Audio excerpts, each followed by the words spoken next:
Indian Economy by Ramesh Singh. Chapter 18. Public Finance in India. The way the modern governments manage all money they get, the public money, is the subject matter of public finance. The policy stance taken in this regard is declared annually by the governments via their fiscal policy, popularly known as the budget. Introduction. Public finance is a much wider title which includes all those matters which are connected with public money, i.e., the money a government gets, spends, borrows, lends, raises or prints. Public finance, i.e., finances of the government, now named as public economics, does not only discuss the issue that how much of the country's resources the government should acquire for its own use, but also discusses the efficiency with which the money should be used. Public finance gets reference in the ancient treatise Arthashastra.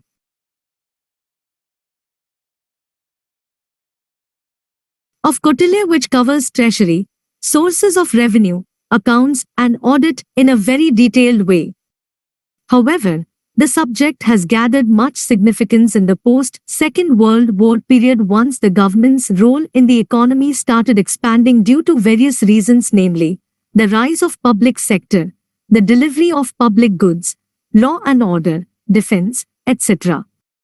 By the Second World War, the importance of the government's role in the economy was urgently felt, and it was believed that all needs of the people cannot be met if the economy is left to the market, i.e., the private sector, in its entirety. For example, national defense, law enforcement, and other major areas which must be cared for by the national government besides the supplies of affordable or free health care, education, social security measures, etc., could only be taken care of by the governments, as they are not profit-driven. This is why there was an agreement among the experts and the policymakers to expand the government's role in the economy. This led to the ultimate rise of the public sector around the world. Here we will be looking into the major concepts related to the area of public finance with special reference to India. Budget. An annual financial statement of income and expenditure is generally used for a government, but it could be of a firm, company, corporation, etc. The word has its origin in the British parliamentary exercise of preparing such statement way back in the mid-18th century from the French word baguette, meaning a leather bag out of which the financial statement was brought out and presented in the parliament. Today, this word is used to mean the annual statement in all economies around the world. The Constitution of India has a provision, Art. 112, for such a document called Annual Financial Statement to be presented in the Parliament before the commencement of every new fiscal year, popular as the Union Budget. Same provision is there for the states, too. Data in the budget. The Union Budget has three sets of data for every concerned sector or subsector of the economy. 1. Actual data of the preceding year. Here preceding year means 1 year before the year in which the budget is being presented. Suppose the budget presented is for the year 2019 to 20. The budget will give the final or actual data for the year 2017 to 18. After the data, either we write a means actual data or final data or write nothing. India writes nothing. 2. Provisional data of the current year, i.e., 2018 to 19. Since the budget for 2019 to 20 is presented in 2018 to 19 itself, it provides provisional estimates for this year, shown as P in brackets with the data. 3. Budgetary estimates for the following year. Here following year means 1 year after the year in which the budget is being presented or the year for which the budget is being presented, i.e., 2019 to 20. This is shown with the symbol B in brackets with the concerned data.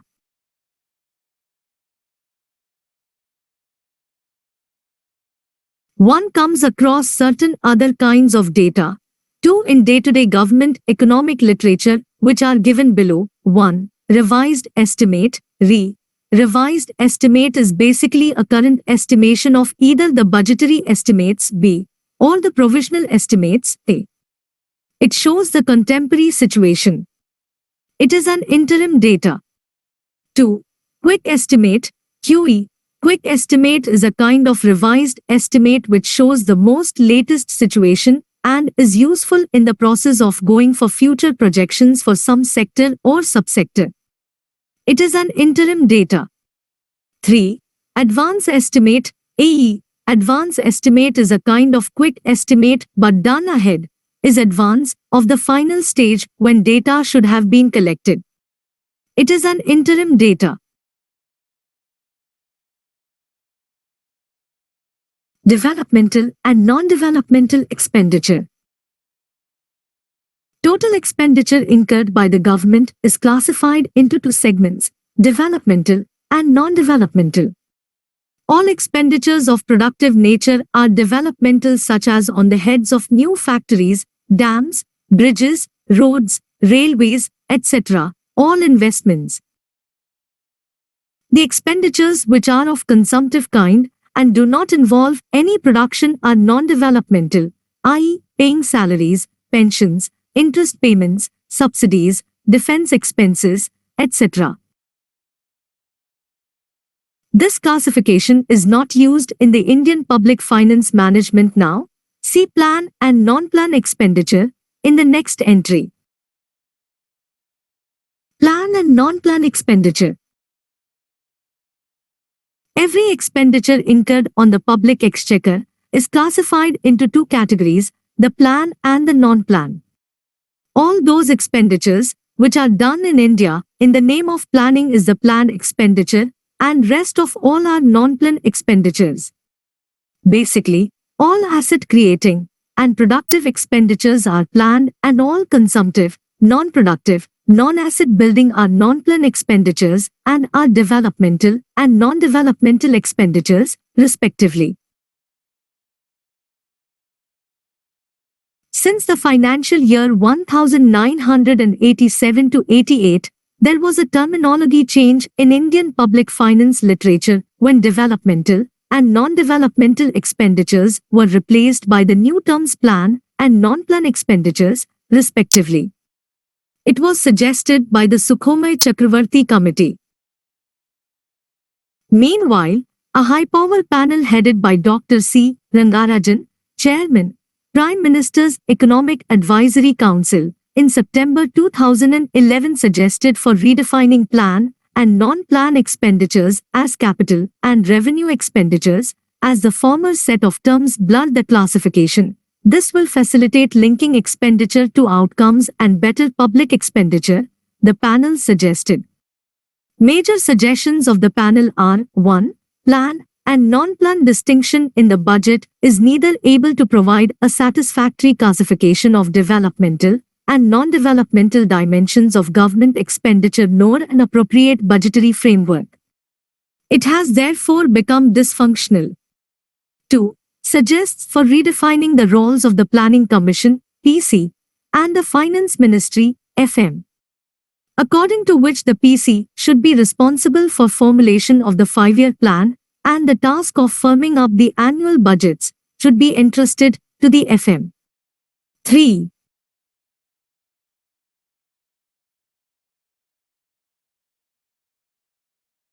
The PC should dispense with the exercise of approving annual plans of states, and it could hold a strategy or review meeting with representatives of the states. 4. Public expenditures should be split into capital and revenue expenditures. 5. Public expenditure should have management approach based on measurable outcomes, indicating that the responsibility should be assigned to the FM. Analysis of the situation. While the need for looking beyond the budget is well accepted, There are many factors raising doubts on the efficacy and relevance of the 5-year plans as the instrument. The division of expenditure between plan and non-plan is artificial and creates problems, such as 1. Plan expenditure tends to get priority especially when austerity and expenditure reduction has to be done periodically for fiscal consolidation. Non-plan expenditure gets the cut even if it is vitally needed for economic development. An example is budget provision for maintenance of assets such as hospitals, schools and irrigation dams already created under plan, but whose maintenance is treated as non-plan. 2. Review and implementation of schemes is another area of direct responsibility for the Ministry of Finance and the Ministry of Statistics and Program Implementation. The Finance Minister himself had, in the budget speech for 2005-06, promised to ensure that programs and schemes were not allowed to continue indefinitely from one plan period to another without an independent and in-depth evaluation. The Planning Commission, serving as the focal point for plan allocations, dilutes the role of the Finance Ministry in this case. 3. Output and outcome budgeting was introduced by the central government from the budget for 2005-06. Non-plan expenditure remains out of its purview. This means, for example, the outcome of expenditure on running schools and hospitals will not be evaluated. This again is another fallout of the artificial division into plan and non-plan. This classification used to adversely affect the whole budget process, formulation and implementation. Looking at this anomaly, the government switched over from the plan and non-plan classification of expenditure to revenue and capital since the fiscal 2017-18, as announced in the Union Budget 2017-18. Revenue. Every form of money generation in the nature of income. Earnings are revenue for a firm or a government which do not increase financial liabilities of the government, i.e., the tax incomes, non-tax incomes along with foreign grants. Non-revenue. Every form of money generation which is not income or earnings for a firm or a government, i.e., money raised via borrowings, is considered a non-revenue source if they increase financial liabilities. Receipts.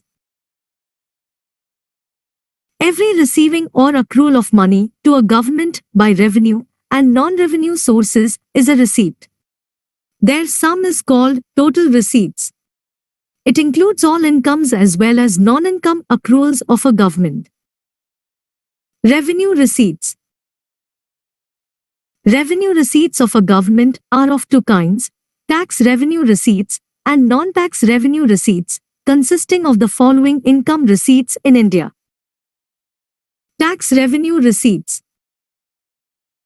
This includes all money earned by the government via the different taxes the government collects, i.e., all direct and indirect tax collections. Non-tax revenue receipts.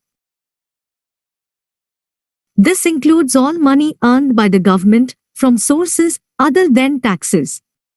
In India they are 1. Profits and dividends which the government gets from its public sector undertakings, PSUs.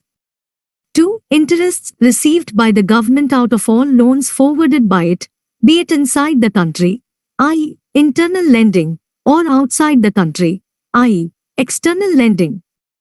It means this income might be in both domestic and foreign currencies. 3. Fiscal services also generate incomes for the government, i.e., currency printing, stamp printing, coinage, and medals minting, etc. 4. General services also earn money for the government as the power distribution, irrigation, banking, insurance, community services, etc. 5. Fees, penalties and fines received by the government. 6. Grants which the governments receive. It is always external in the case of the central government and internal in the case of state governments.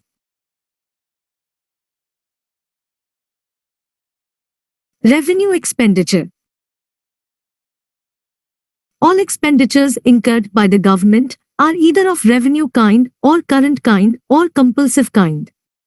The basic identity of such expenditures is that they are of consumptive kind and do not involve creation of productive assets. They are either used in running of a productive process or running a government. A broad category of things that fall under such expenditures in India are 1. Interest payment by the government on the internal and external loans, 2. Salaries, pension and provident fund paid by the government to government employees, 3. Subsidies forwarded to all sectors by the government, 4. Defense expenditures by the government, 5. Postal deficits of the government, 6. Law and order expenditures, i.e., police and paramilitary, 7. Expenditures on social services, includes all social sector expenditures as education, health care, social security, poverty alleviation, etc., and general services, tax collection, etc. 8. Grants.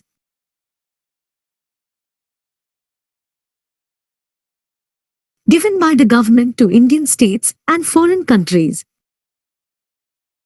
Revenue deficit. If the balance of total revenue receipts and total revenue expenditures turns out to be negative, it is known as revenue deficit, a new fiscal terminology used since the fiscal 1997-98 in India. This shows that the government's revenue budget, see the next topic, is running in losses and the government is earning less revenue and spending more revenues, incurring a deficit. Revenue expenditures are of immediate nature. This has to be done, and since they are consumptive or non-productive, they are considered as a kind of expenditure, which sums up to a heinous crime in the area of fiscal policy. Governments fulfill the gap or deficit with the money which could have been spent or invested in productive areas. A government might have its revenue expenditures less than its revenue receipts, i.e., having revenue surplus budget. Such fiscal policy is considered good where the government has been able to manage some money out of its revenue budget which could be spent for the creation of productive assets. Yes, another thing that should be kept in mind as how the government has managed this surplus and whether the policies which made this happen are judicious enough or not. In the second plan, India emerged as a revenue surplus state, but experts did not appreciate it as it had many bad impacts on the economy. Higher tax rates culminated in tax evasion, corruption, creation of black money, etc.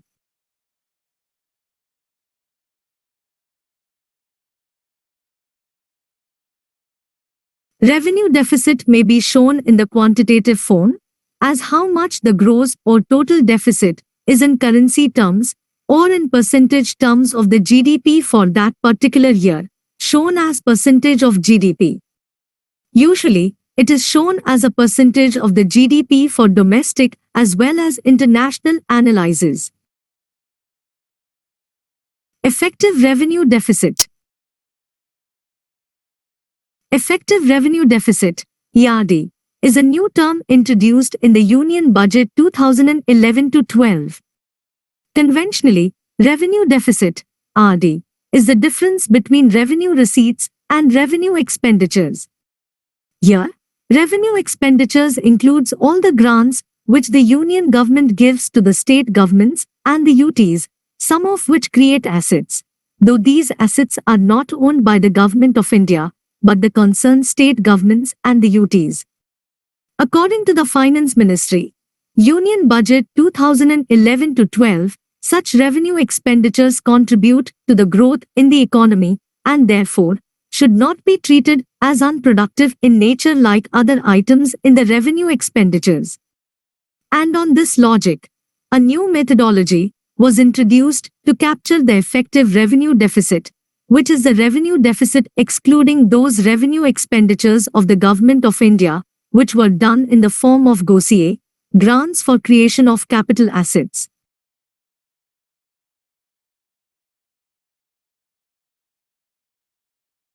The GOSIA includes the Government of India grants forwarded to the states and UTs for the implementation of the centrally sponsored programs such as Pradhan Mantri Gram Sadak Yojana, Accelerated Irrigation Benefit Program, Jawaharlal Nehru National Urban Renewal Mission, etc. These expenses, though they are shown by the Government of India in its revenue expenditures, they are involved with asset creation and cannot be considered completely unproductive like other items put in the basket of the revenue expenditures, the reason why a new terminology was created.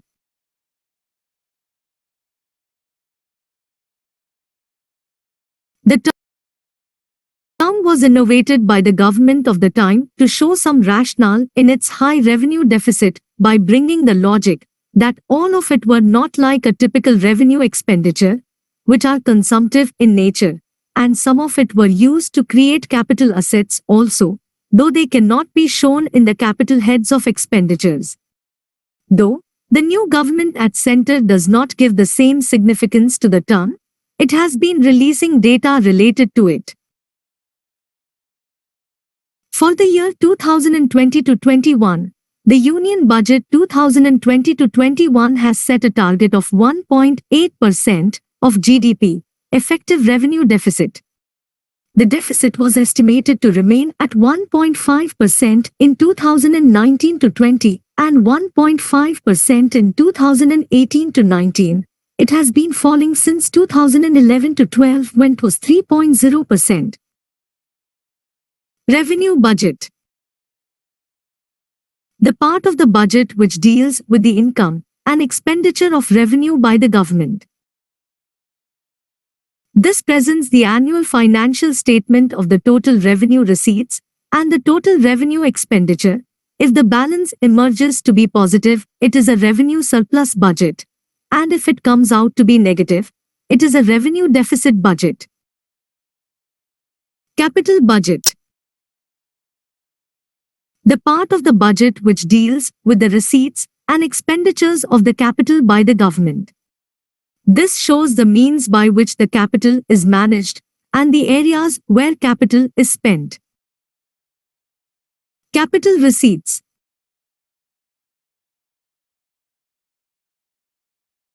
All non-revenue receipts of a government are known as capital receipts.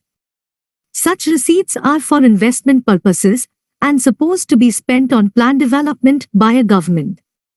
But the receipts might need their diversion to meet other needs to take care of the rising revenue expenditure of a government, as the case had been with India. The capital receipts in India include the following capital kind of accruals to the government. 1. Loan recovery. This is one source of the capital receipts. The money the government had lent out in the past in India, states, UTs, PSUs, etc., and abroad their capital comes back to the government when the borrowers repay them as capital receipts. The interests which come to the government on such loans are part of the revenue receipts. 2. Borrowings by the government. This includes all long-term loans raised by the government inside the country, i.e., internal borrowings, and outside the country, i.e., external borrowings. Internal borrowings might include the borrowings from the RBI, Indian banks, financial institutions, etc. Similarly, external borrowings might include the loans from the World Bank, the IMF, foreign banks, foreign governments, foreign financial institutions, etc. 3. Other receipts by the government. This includes many long-term capital accruals to the government through the Provident Fund, PF, postal deposits, various small saving schemes, SSSs, and the government bonds sold to the public, as Indira Vikas Patra, Kisan Vikas Patra, Market Stabilization Bond, etc. Such receipts are nothing but a kind of loan on which the government needs to pay interests on their maturities. But they play a role in capital raising process by the government. Capital expenditure. All the areas which get capital from the government are part of the capital expenditure. It includes so many heads in India. 1. loan disbursals by the government. The loans forwarded by the government might be internal, i.e., to the states, UTs, PSUs, FIs, etc., or external, i.e., to foreign countries, foreign banks, purchase of foreign bonds, loans to IMF and WB, etc. 2. Loan repayments by the government. Again, loan payments might be internal as well as external. This consists of only the capital part of the loan repayment, as the element of interest on loans are shown as a part of the revenue expenditure. 3. Plan expenditure of the government. This consists of all the expenditures incurred by the government to finance the planned development of India, as well as the central government financial supports to the states for their planned requirements. 4. Capital expenditures on defense by the government. This consists of all kinds of capital.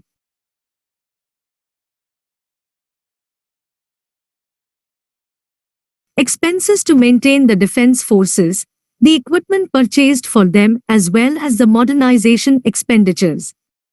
It should be kept in mind that defense is a non-plan expenditure, which has capital as well as revenue expenditures in its maintenance.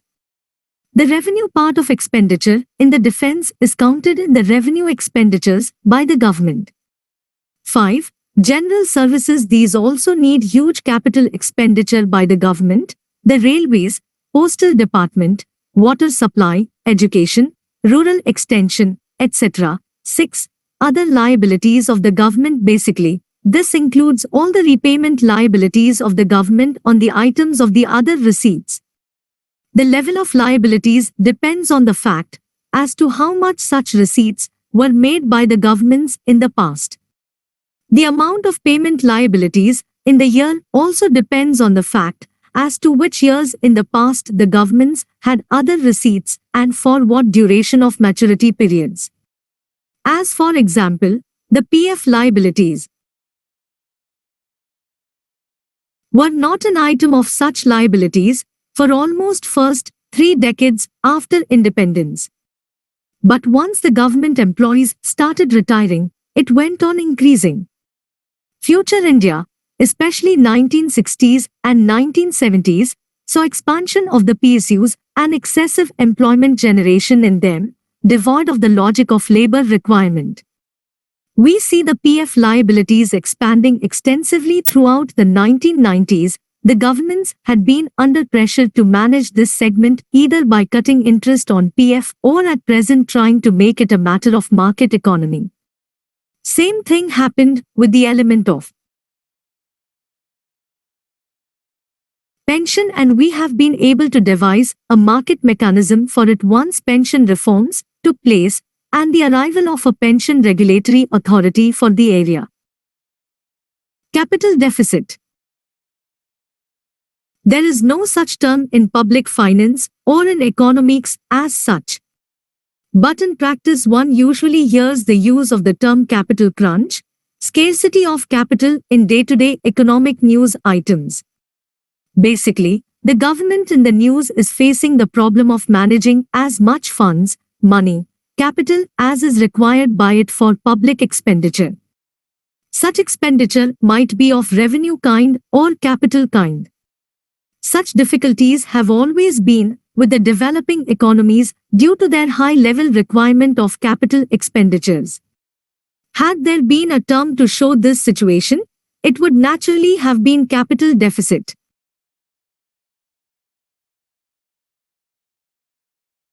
Fiscal deficit. When balance of the government's total receipts, i.e., revenue plus capital receipts, and total expenditures, i.e., revenue plus capital expenditures, turns out to be negative, it shows the situation of fiscal deficit, a concept being used since the fiscal 1997 to 98 in India. The situation of fiscal deficit indicates that the government is spending beyond its means. To be more simple, we may say that the government is spending more than its income, though in practice all receipts of the government are not income. Basically, receipts are all forms of money accruing to the government, be it income or borrowings. Fiscal deficit may be shown in the quantitative form, i.e., the total currency value of the deficit, or in the percentage form of the GDP for that particular year, percentage of GDP. In general, the percentage form is used for domestic or international, i.e., comparative economics, studies and analyses.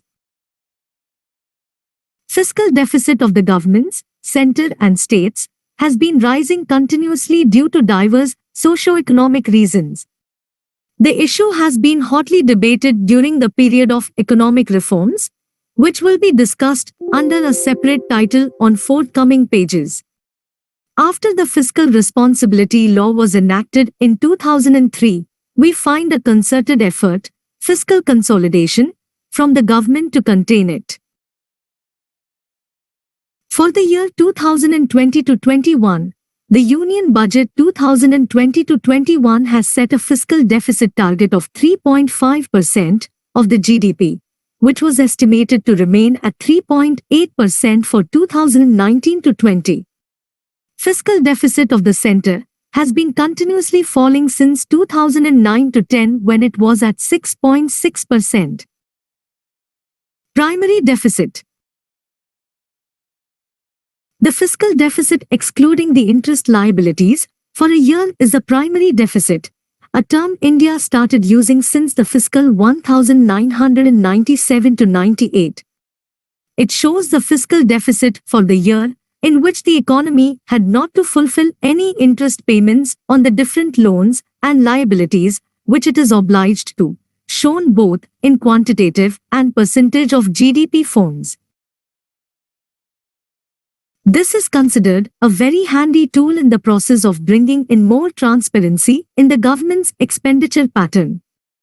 Any 2 years, for example, might be compared, and so many things can be found out clearly, such as which year the government depended more on loans, the reasons behind higher or lower fiscal deficits, whether the fiscal deficits have gone down due to falling interest liabilities or some other factors, etc.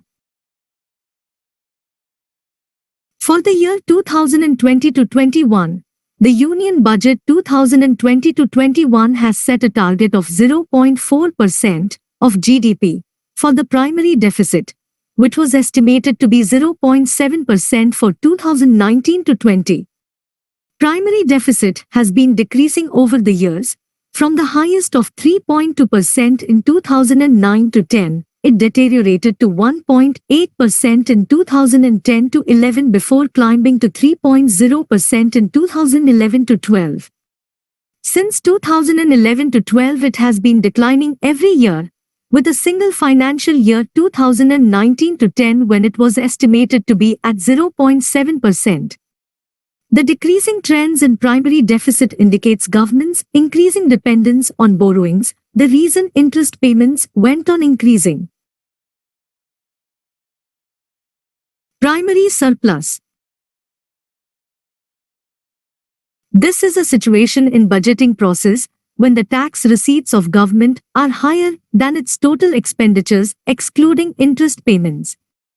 This concept is also being used in India since 1997-98 as an indicator to understand the fiscal health in a better way. The data related to it helps governments in understanding the impact of interest payments on its revenues, income, together with prioritizing the expenditures. It means that had governments not having the interest payment liabilities, it would have run into budgetary surplus. Rather, it also hints at the fiscal space available for government to go for revenue or capital expenditures.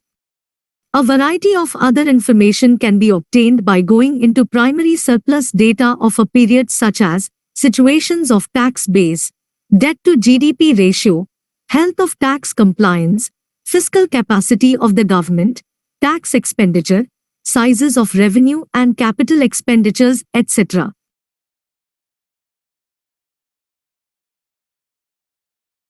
Monetized deficit.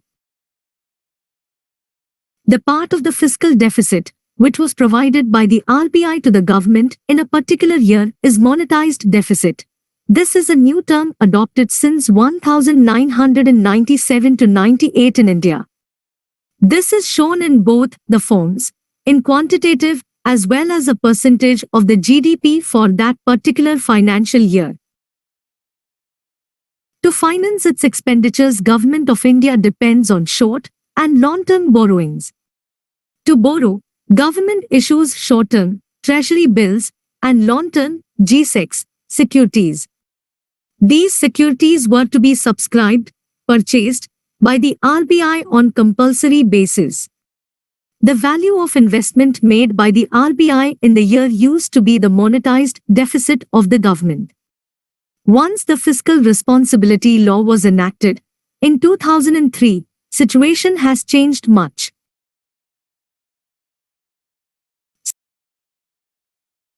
Since 1997, the RBI stopped being the primary subscriber of the treasury bills.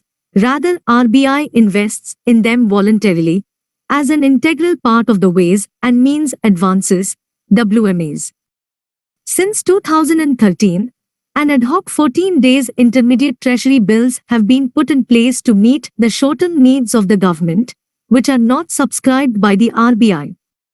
The compulsion for RBI to subscribe the G-Secs was also dropped in 2007. Now RBI just manages the borrowing programs of the government. Thus, as RBI no longer subscribes the primary issuance of either treasury bills or the G-Secs, technically speaking, monetized deficit looks phased out.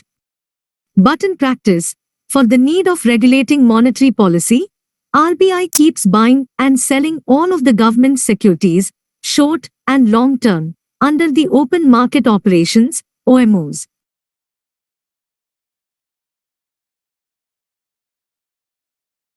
It means, on de facto basis, RBI is not under any compulsion to invest in the government securities. In reality, it needs to deal with them. Thus, in reality, monetized deficits have kept occurring since 2007 also. It all depends on fiscal deficit. Till budgets run in deficits, in reality, monetized deficits will be there. For the year 2020 to 21, the Union Budget 2020 to 21 has set a market borrowing plan of 5.36 lakh crores, which was estimated to be 4.99 lakh crores for the financial year 2019 to 20. Today, over 95% of the government expenditures are financed through market borrowings, which have an impact on the monetary policy of the RBI. Deficit and surplus budget. When the budgetary proposals of a government for a particular year proposes higher expenditures than the receipts, it is known as a deficit budget. Opposite to this, if the budget proposes lesser expenditures than the receipts, then it is a surplus budget themselves. Now, it remains a matter of choice and availability of the above given means, and which means a government adopts, and in what proportion, for fulfilling its deficit requirements. Composition of fiscal deficit. The Keynesian idea of deficit financing, though he advocated it, had a catch in it also, which was usually missed by third world economies or intentionally overlooked by them. The catch is related to the question as to why an economy wants to go for fiscal deficit. Thus, it becomes essential to go for an analysis of the composition of the fiscal deficit of a government. Out of the two broad expenditure obligations of a government, revenue expenditure and capital expenditure, the following combinations of expenditure composition are suggested. 1. A fiscal deficit with a surplus revenue budget or a zero revenue expenditure is the best composition of fiscal deficit and the most suitable time for deficit financing. 2. The deficit requirements for lower revenue expenditures and higher capital expenditures are the next best situation for deficit financing, provided revenue deficit is eliminated soon. 3. The last could be the situation when major part of deficit financing is to fulfill revenue expenditures and a minor part to go for capital expenditures. The total money of the deficit might go to fulfill revenue expenditure, which could be the worst form of it.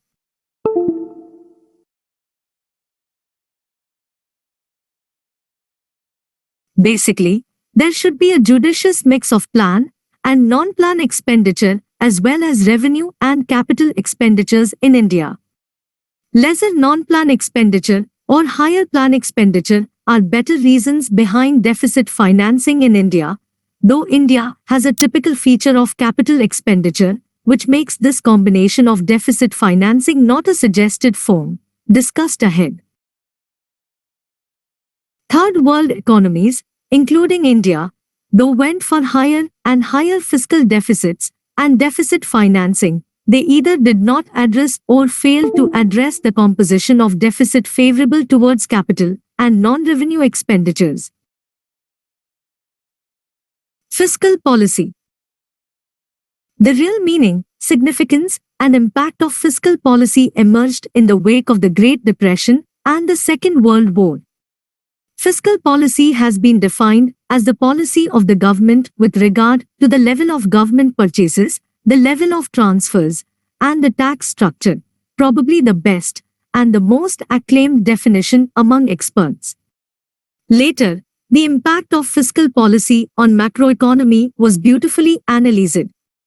As the policy has a deep impact on the overall performance of the economy, fiscal policy is also defined as the policy which handles public expenditure and tax to direct and stimulate the level of economic activity, numerically denoted by the gross domestic product. It was J. M. Keynes, the first economist, who developed a theory linking fiscal policy and economic performance. Fiscal policy is also defined as changes in government expenditures and taxes that are designed to achieve macroeconomic policy goals, such as growth, employment, investment, etc. Therefore, we say that fiscal policy denotes the use of taxes and government expenditures. How the taxes and the government expenditures influence the overall economy has been explained in a brief discussion here.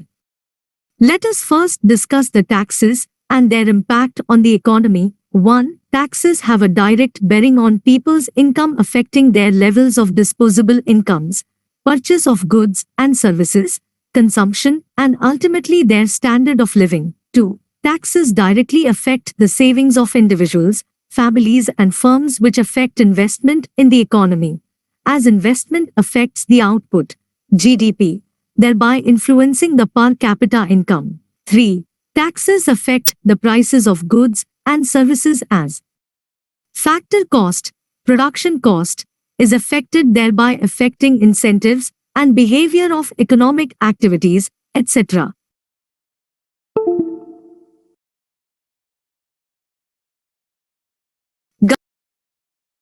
Government expenditures affect or influence the economy in two ways. 1. There are some expenditure on government purchases of goods and services, for example construction of roads, railways, ports, food grains, etc., in the goods category, and salary payments to government employees in the services category. And 2. There are some expenditure due to government's income support to the poor, unemployed, and old age people, known as government transfer payments. Deficit financing in India. India was declared to be a planned economy right after independence. As development responsibilities of the government were very high, there was a need of huge funds in rupee as well as in foreign currency forms. India faced continuous crises in managing the required fund to support its 5-year plans. Neither foreign funds came nor internal resources could be mobilized in sufficient amount. Due to lower tax collections, weaker banks that too privately owned, and negligible saving rate, etc. By the late 1960s, the government headed for deficit financing, and from the 1970s onwards, India started going for higher and higher fiscal deficits and became more and more dependent on increased deficit financing with every fresh year.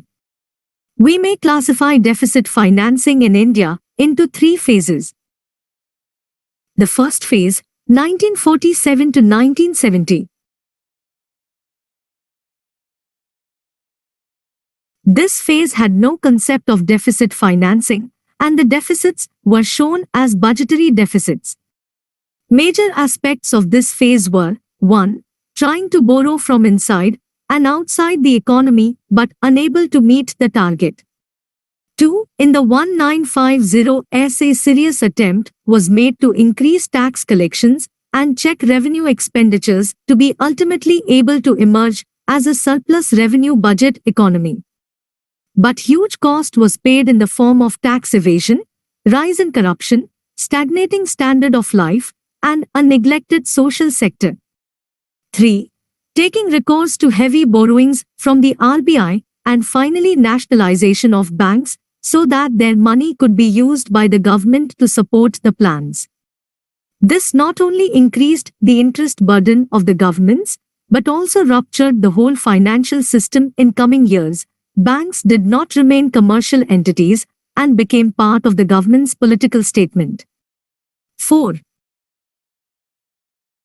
Establishing giant PSUs with higher revenue expenditures, salaries, which increased the revenue expenditures of the future governments when the pensions and the PFs needed to be serviced.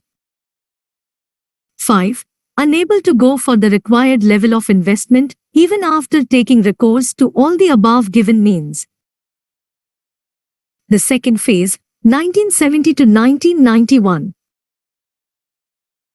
This is considered the period of deficit financing, follow-up of unsound fundamentals of economics, and finally culminating in severe financial crisis by the year 1990 to 91. Major highlights of this phase may be summed up as follows.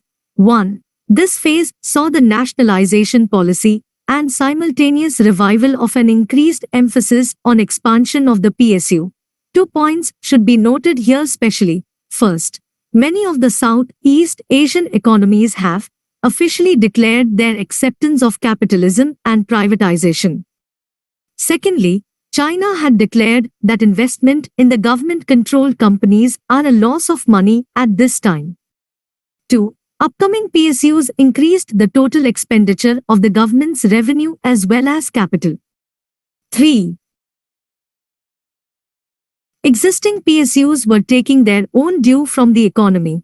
The illogical employment creation excessively increased the burden of salaries, pensions, and PF. Many of them had started fetching huge losses by this time. As the public sector does not have profit as its primary goal, there was a lack of profit and loss analysis, as the PSUs had no connection between their need of labor force and the existing labor force. Ultimately, the responsibility of profit or loss did not remain the onus of the officers, thus making them centers of intentional losses and an institutionalized center of corruption, etc.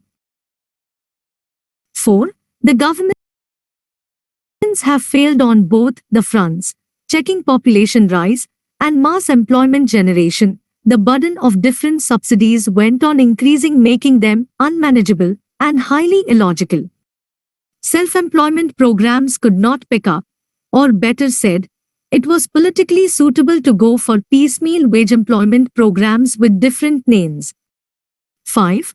Planned development remained highly centralized and devoid of any place for local aspirations. Frustrations of masses started showing up in the form extremist and radical organizations raising their heads, creating a law and order problem and excessive expenditure on them. The outcome was a burdened police force and lagging judicial setup. 6. The plan expenditure, which governments were going for, were through investments in the PSUs which were not committed to profit motive. Deficit financing for the PSUs was not based on sound economics. Majority of the plan expenditure in a sense turned out to be non-economic, i.e., non-planned expenditure at the end.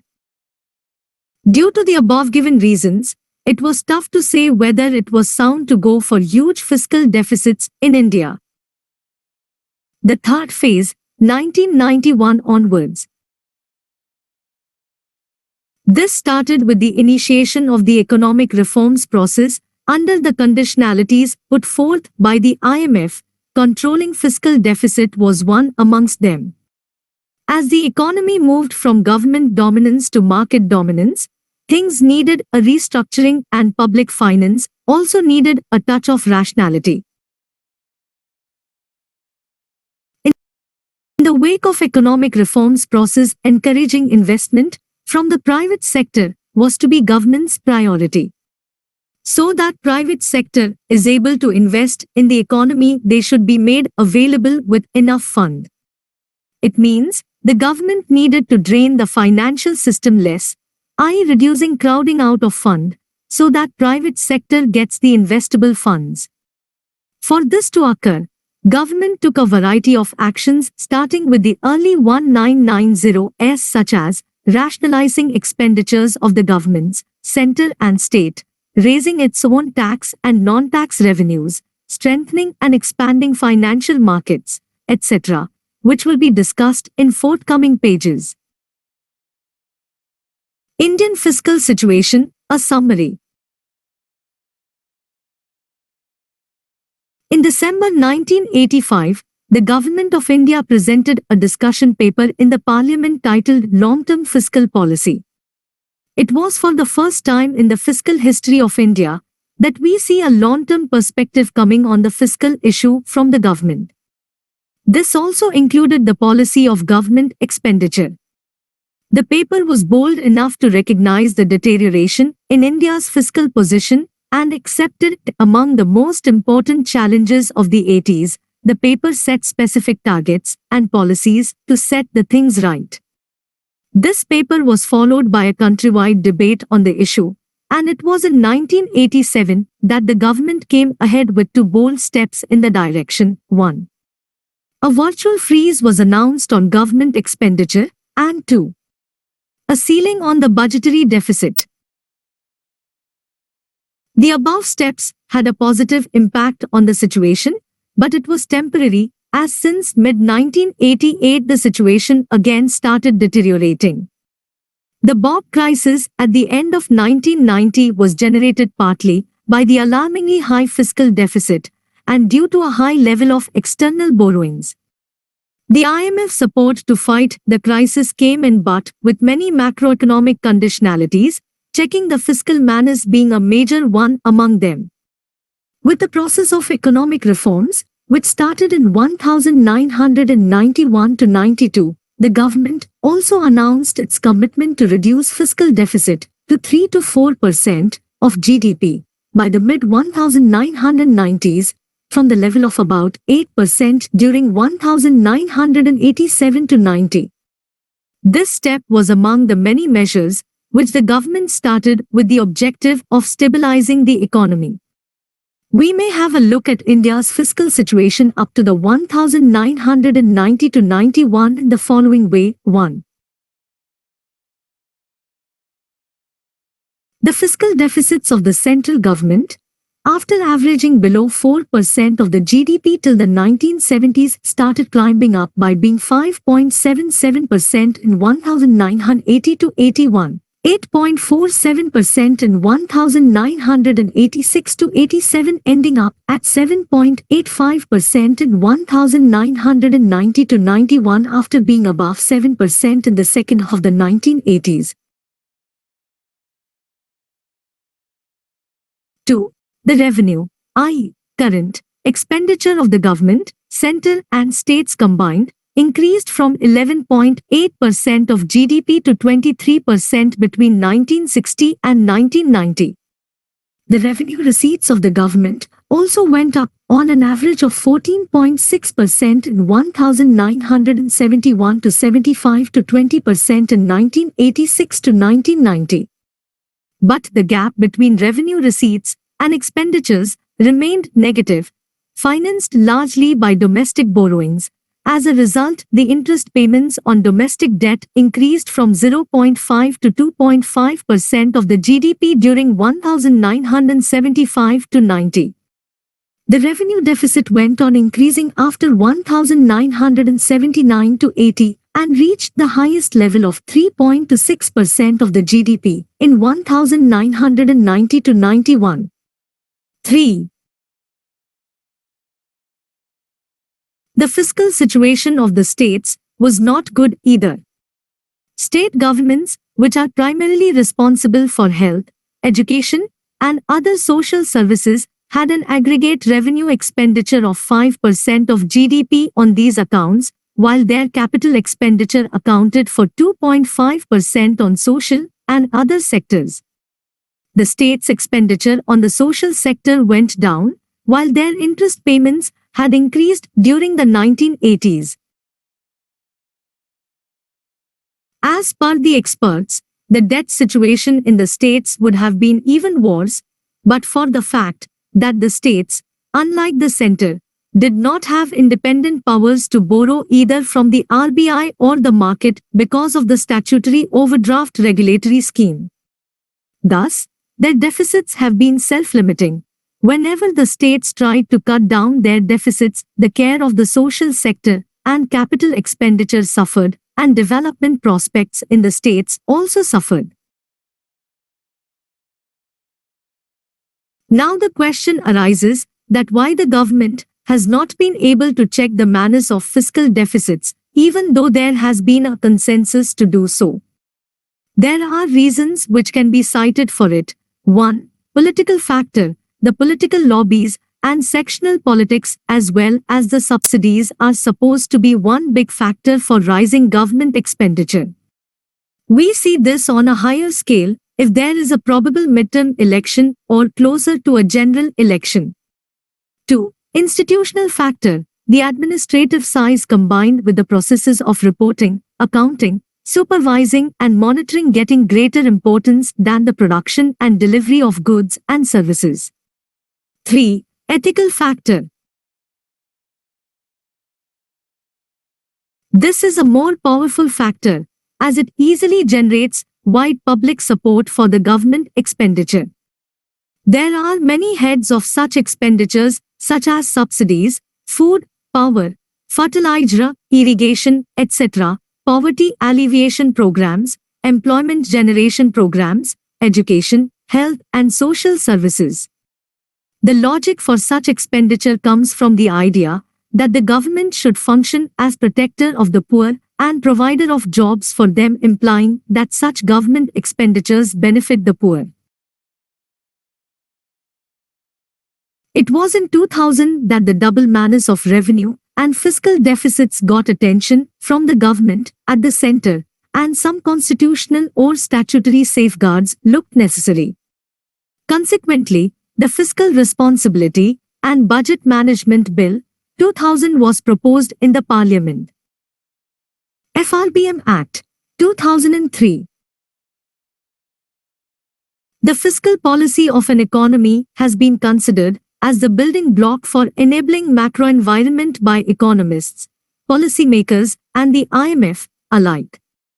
It does not only provide stability and predictability to the policy regime, but also ensures that national resources are allocated in terms of their defined priorities through the tax transfer mechanism. Unproductive government expenditures, tax distortions, and high deficits are considered to have constrained the Indian economy from realizing its full growth potential. At the beginning of the fiscal reforms in 1991, the fiscal imbalance was identified as the root cause of the twin problems of inflation and the difficult balance of payments (BOPs) position. Since then, the medium-term fiscal policy stance of the government has been on the following lines: 1. Reducing the deficits, revenue and fiscal. 2. Prioritizing expenditure and ensuring that these resulted in intended outcomes. And 3. Augmenting resources by widening tax base and improving tax compliance while maintaining moderate rates.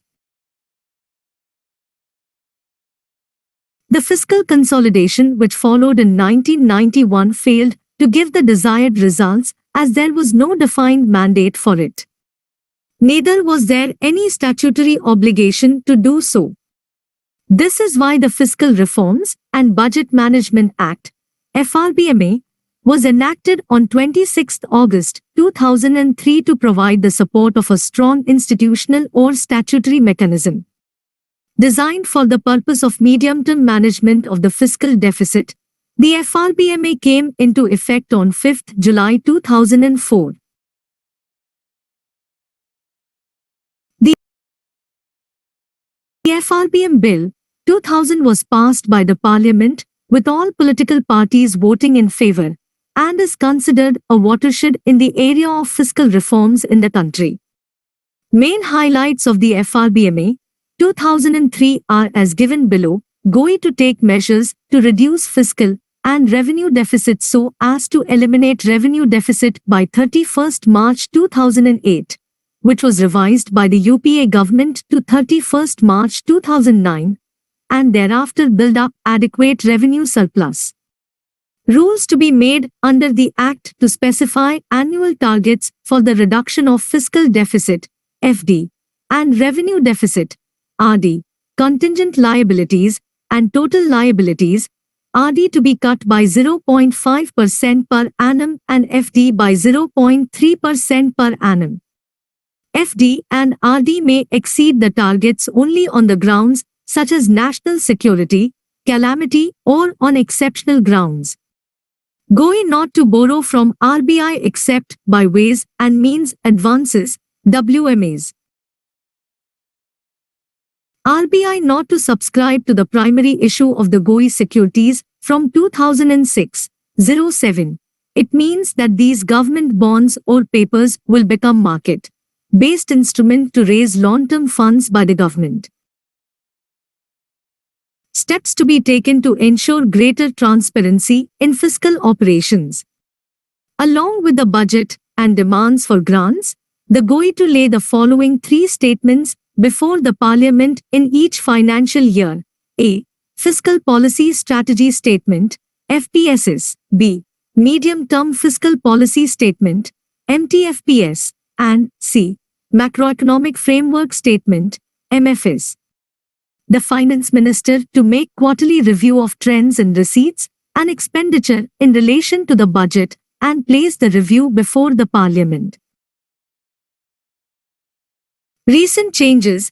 After the enactment of the FRMBA, the states also followed the suit, passing their FRAs, Fiscal Responsibility Acts, in the forthcoming years.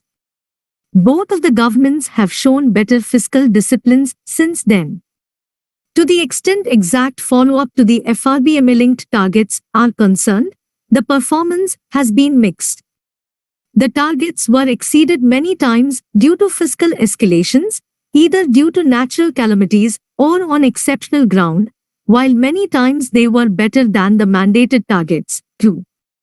But this act brought the element of higher fiscal discipline among the governments, there is no doubt in it.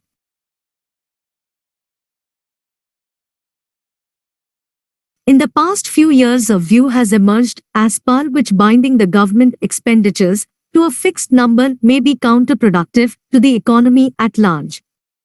Due to a hard and fast discipline regarding fiscal targets, some highly desirable expenditures by the government may get blocked. For example, expenditures on infrastructure, welfare, etc. This is why we find a changed stance of the Government of India in the Union Budget 2016-17 regarding the follow-up to the FRBMA.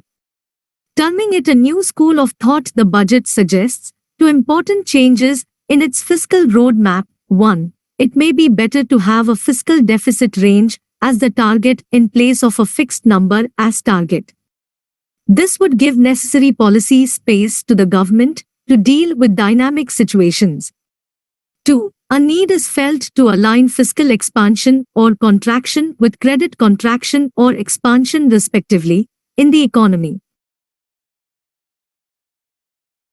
In the opinion of the budget, the government should remain committed to fiscal prudence and consolidation, but a time has come when the working of the FRBMA needs a review, especially in the context of the uncertainty and volatility which have become the new norms of global economy.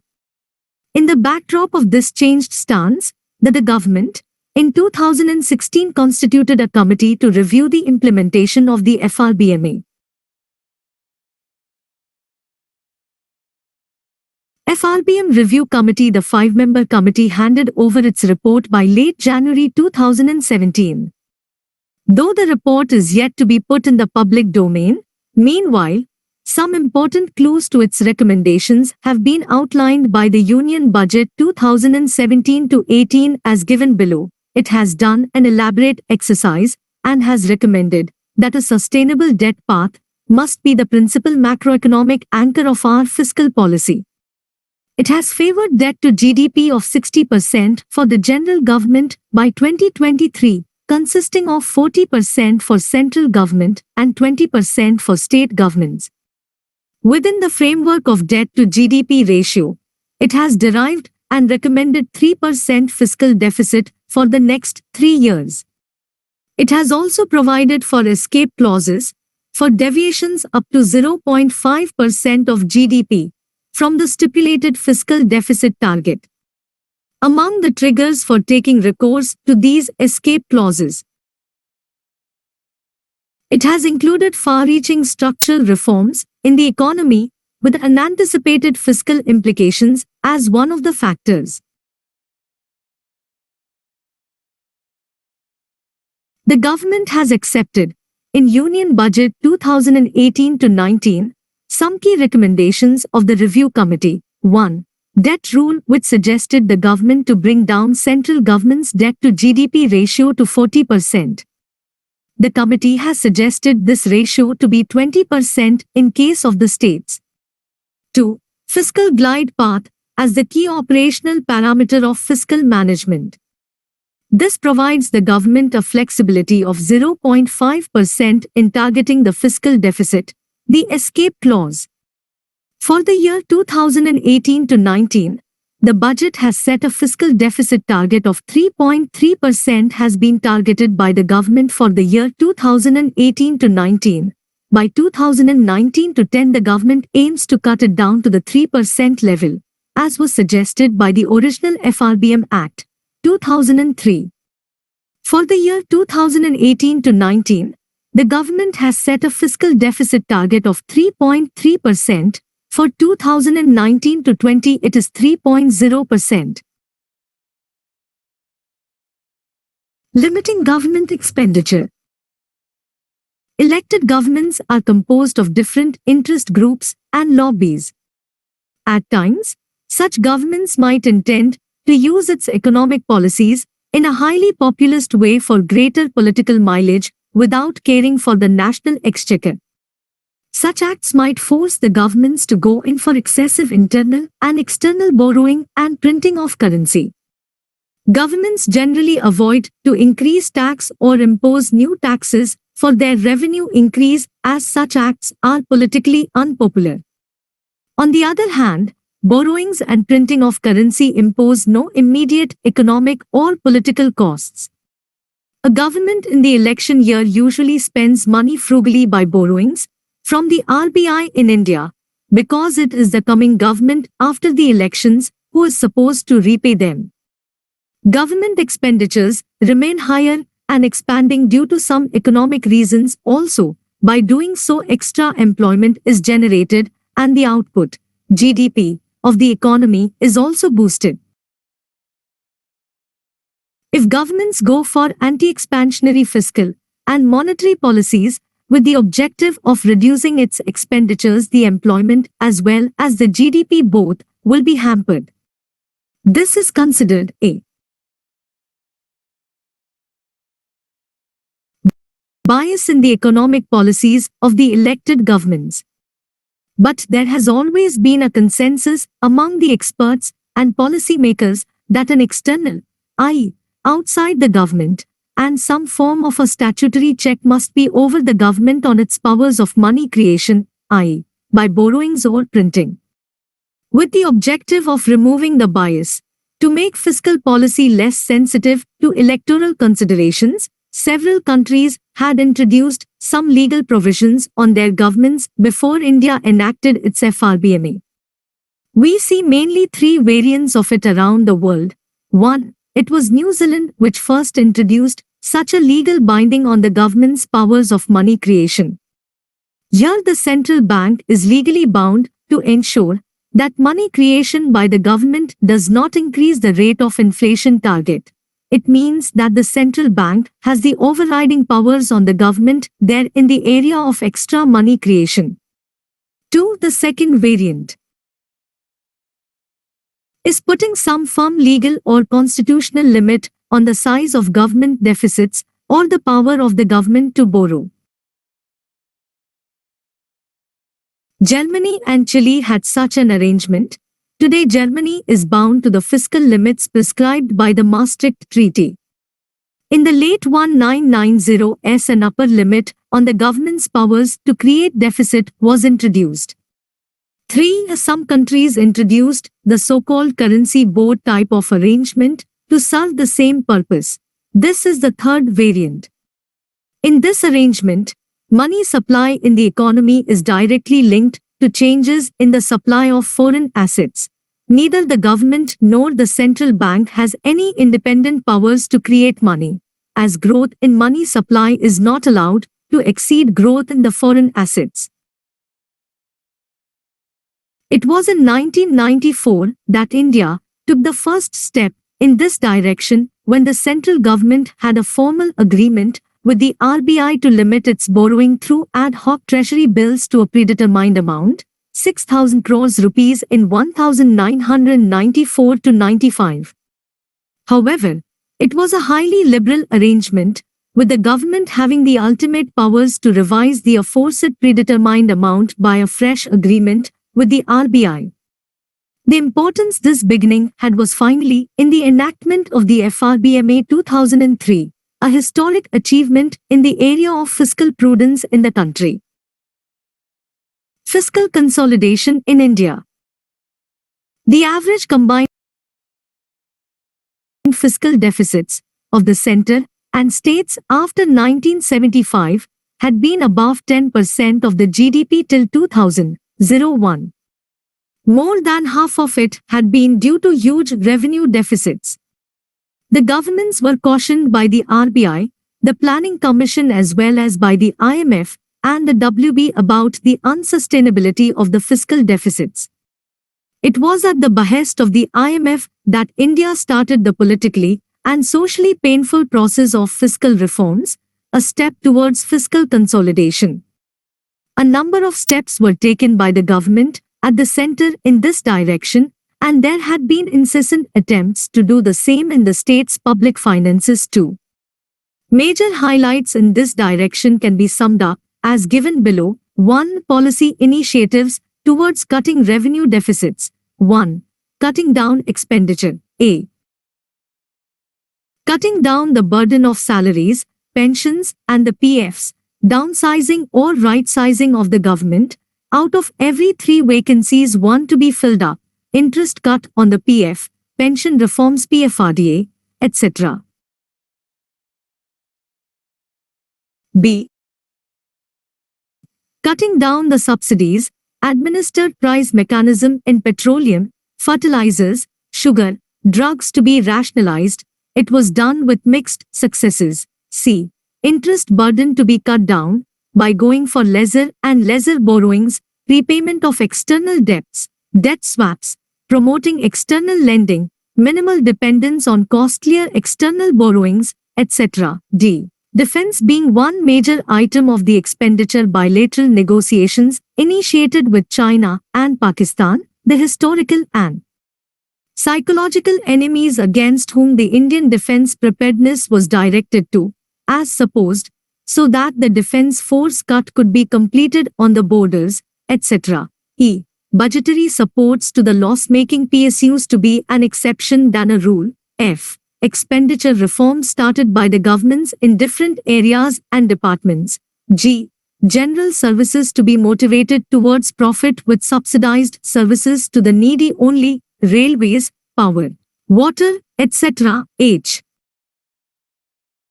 Postal deficits to be checked by involving the post offices in other areas of profit. 1. Higher education declared as non-priority sector, fees of institutions of professional courses revised upward, etc.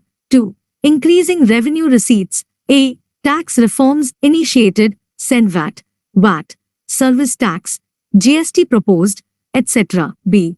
The PSUs to be disinvested and even privatized, if a political consensus reached which alludes today. C. Surplus forex reserves to be used in external lending and purchasing foreign high-quality sovereign bonds, etc. D. State governments allowed to go for market borrowing for their plan expenditure, etc. 2. The borrowing program of the government. 1. The Ways and Means Advances, WMA, scheme commenced in 1997, under which the government commits to the RBI about the amount of money it will give as part of its market borrowing program, to bring transparency in public expenditure and to put political responsibility on the government. 2. The RBI will not be the primary subscriber to government securities in the future, committed way back in 1997. 3. The fiscal responsibility on the governments. 1.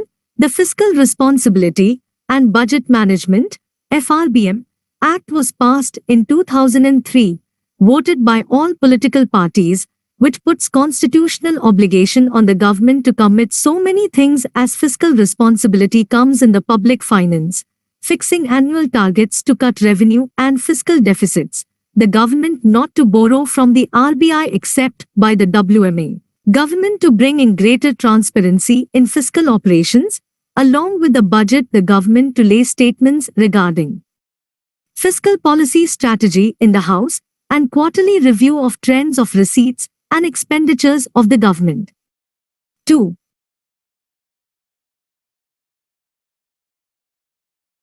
A mechanism to include state governments under the umbrella of fiscal responsibility was advised, now implemented, 2. By the 12th Finance Commission, which allows the state governments to go for market borrowing without central permission for their need of planned development, provided they pass their Fiscal Responsibility Acts, FRAs, and commit to the fiscal responsibility regarding cutting their revenue and fiscal deficits. By March 2016, all states and UTs had implemented their FRAs. Government's follow-up to the FRBM Act has shown mixed results. Introspecting the situation, the government did set up a review committee on the Act in 2016 to 17 with a wish to have range as the target of fiscal deficit in place of number. Some key advices of the committee were accepted by the government in the Union Budget 2018 to 19. These are keeping central government's debt-GDP ratio at 40% and a fiscal glide path of 0.5% flexibility. These changes, introduced through amending the Act, are expected to give enough fiscal space to the government to consolidate the fiscal situation of the economy. Zero-based budgeting. The idea of zero-based budgeting, ZBB, first came to the privately owned organization of the USA by the 1960s. This basically belonged to a long list of guidelines for managerial excellence and success, others being management by objectives, MBO, matrix management, portfolio management, etc. to name a few. It was the US financial expert Peter Phyrr who first proposed this idea for government budgeting, and Jimmy Carter, governor of Georgia, USA, was the first elected executive to introduce ZBB to the public sector. When he presented the US budget in 1979, as the US president, it was the first use of the ZBB for any nation state. Since then, many governments of the world have gone for such budgeting. Zero-based budgeting is the allocation of resources to agencies based on periodic re-evaluation by those agencies of the need for all the programs for which they are responsible, justifying the continuance or termination of each program in the agency budget proposal. In other words, an agency reassesses what it is doing from top to bottom from a hypothetical zero base. There are three essential principles of ZBB. Some experts say it in a different way. There are three essential questions which must be answered objectively before going for any expenditure, as per the techniques of ZBB. 1. Should we spend? 2. How much should we spend? 3. Where should we spend? There are three special features of this budgeting which distinguishes it from the traditional budgeting. These features, in brief, are as under: 1. The conventional aggregate approach is not applied in it, in which each department of the government prepares their own budget for many activities in the aggregate and composite form, making it difficult to scrutinize each and every activity. In place of it, every department needs to justify its existence and continuance in the budget document by using the mathematical technique of econometrics, i.e., cost-benefit analysis. In a nutshell, every activity of each department is X-rayed, and once the justification is validated, they are allocated the funds. 2. Economy in public expenditure is the raison d'etre of this budgeting. This is why the ZBB has provisions of close examination and scrutiny of each program and public spending. Finally, the public spending is cut without affecting the current level of benefits of various public services accruing to the public. 3. Prioritizing the competing needs is another special feature of ZBB.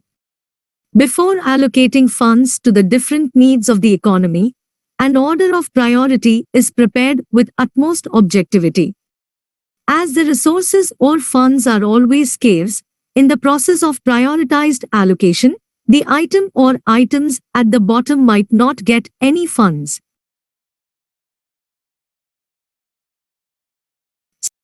Side by side its benefits, there are certain limitations too before the ZBB which prohibits its assumed success, according to experts. These limitations have made it subject to criticisms. The limitations are as given below. 1. There are certain expenditures upon which the government or parliament does not have the power of scrutiny, as the charged expenditure in India. 2. There are certain public services which defy the cost-benefit analysis, defense, law and order, foreign relations, etc. 3. Scrutiny is a subjective matter, and so this might become prey to bias. Again, if the scrutinizers have a complete utilitarian view, many long-term objectives of budgeting and public policy might get marginalized. 4. It has scope for emergence of the Ministry of Finance as the all-powerful institution dictating other ministries and departments. 5. Bureaucracy does not praise it, as it evaluates their decisions and performances in a highly objective way. Despite the above-given strong limitation, the ZBB has a sound logic and should be considered a long-term budgetary reform process. The basic idea of this form of budgeting is to optimize the benefits of expenditure in every area of activity, and in this sense it is exceptional. To the extent the corporate world is concerned, this has been a very successful financial management tool. In India, it is believed to be in practice since 1997 to 99. We cannot say that India is a success in ZBB, but many of the profit-fetching PSUs have been able to use it successfully and optimize their profits. Output-outcome framework. Economizing expenditures and enhancing performance of expenditures have fascinated governments of world, especially since early 1960s, which resulted in the idea of zero-based budgeting. India also has its share of experiments in this direction. By 2019 to 20, the Government of India developed the idea of the Output-Outcome Framework, OF. The OF is an important reform towards outcome-based monitoring of developmental actions of the ministries and departments. This is a creative modification of a similar effort of past, i.e. the outcome and performance budgeting initiated in 2005-06. The DMO, Development Monitoring and Evaluation Office, at Niti Aayog has been working on it since 2017, which actively supports the government agencies in the process. Under it, a framework of measurable indicators have been put in place monitoring the objectives, i.e. outcomes, of the central sector, CAs, and centrally sponsored schemes, CSSs, which account for around 40% of the government's budget expenditures. This is a paradigm shift from measuring simply physical and financial progress to a governance model based on outcomes. Actively tracking progress against defined targets, the framework provides two key benefits to improve governance: 1. Enhancing the development impact, and 2. Improving accountability and transparency. Thus, the Output-Outcome Framework 2019-20 lays the foundation of the journey towards a stronger portfolio of government's development programs. It enables performance-based budgetary allocations and can also be used to drive budgetary and administrative convergence among existing schemes and programs. With the cooperation of line ministries and implementing actors, a robust monitoring mechanism based on this framework can revolutionize the governance and implementation process. Types of budgets. Golden Rule. The proposition that a government should borrow only to invest, i.e., capital expenditure in India, and not to finance current spending, i.e., revenue expenditure in India, is known as the Golden Rule of Public Finance. This rule is undoubtedly prudent, but provided spending is honestly described as investment, investments are efficient and does not crowd out the important private sector investments. Balanced budget. A budget is said to be a balanced budget when total public sector spending equals total government income, revenue receipts, during the same period from taxes and charges for public services. In other terms, a budget with zero revenue deficit is balanced budget. Such budget making is popularly known as balanced budgeting. Gender budgeting. A general budget by the government which allocates funds and responsibilities on the basis of gender is gender budgeting. It is done in an economy where socio-economic disparities are chronic and clearly visible on a sex basis, as in India. Gender budgeting started in India with the Union Budget 2006-07, which proposed an outlay of 28,737 crore rupees dedicated to the cause of women and created gender budgeting cells in 32 ministries and departments. Cut motion. In democratic political systems, there is a provision of cut motion in the House or Parliament. Usually it is the opposition, but floor might be crossed by members of the House belonging to the government due to presence of inner party politics. In the US, the budget provisions presented by the government must be passed by the Congress. Only then they can be enacted. Unlike this, in the British parliamentary system, though the budget of the government is voted by the House, usually this is considered a political document and passed unchanged. India has mixed provisions of voting on the budget after discussion in both the houses. There are different constitutional provisions by which the parliament starts discussion to reduce the demands, grants, etc. proposed by the government in the budget. 1. Token cut. This motion intends to reduce the demand by 100 rupees. Such a motion is moved in order to express a specific grievance, which is within the sphere of the responsibility of the Government of India. The discussion remains confined to the particular grievance specified in the motion. 2. Economy cut. This motion intends to reduce the demand by a specified amount representing the economy, in expenditure, that can be affected.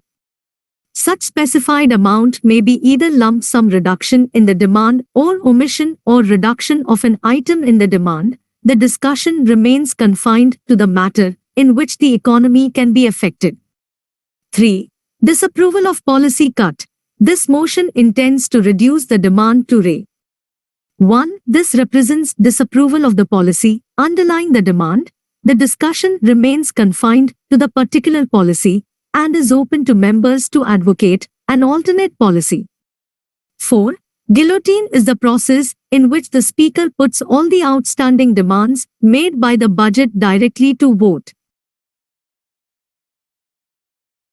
in the House, ending further discussions, intended to cut short the discussion on the budget.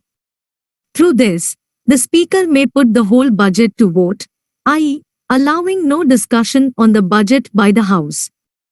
In recent years, this route was taken time and again by the Government of India to avoid the aggressive mood of the opposition. Though this is a short route to get the budget passed by the House, avoiding criticism by the opposition benches, it may turn out to be very dangerous, as the voting process may take the form of no confidence motion and the government may be routed out of power.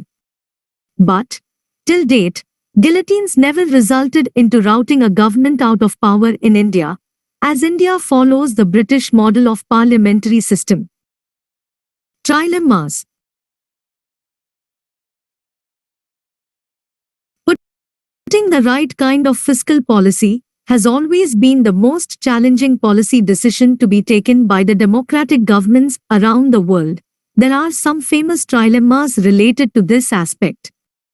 Economics have by now many trilemmas developed and articulated by economists from time to time, and the process still continues.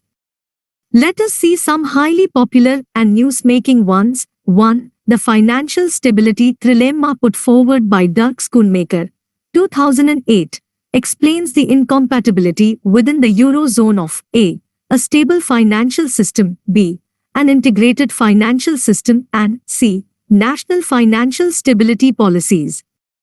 2. By far the most high-profile current trilemma of the Eurozone, by Edward Chancellor, was believed to be the seeming irreconcilability between its three wishes, namely, A. A single currency, B. Minimal fiscal contribution to bailouts, and C.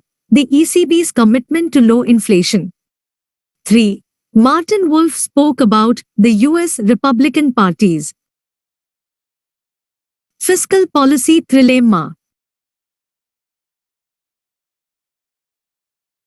A. Large budget deficits are ruinous, B. A continued eagerness to cut taxes, and C. An utter lack of interest in spending cuts on a large enough scale. 4. Then we have the Earth Trilemma, E, which posits that for A.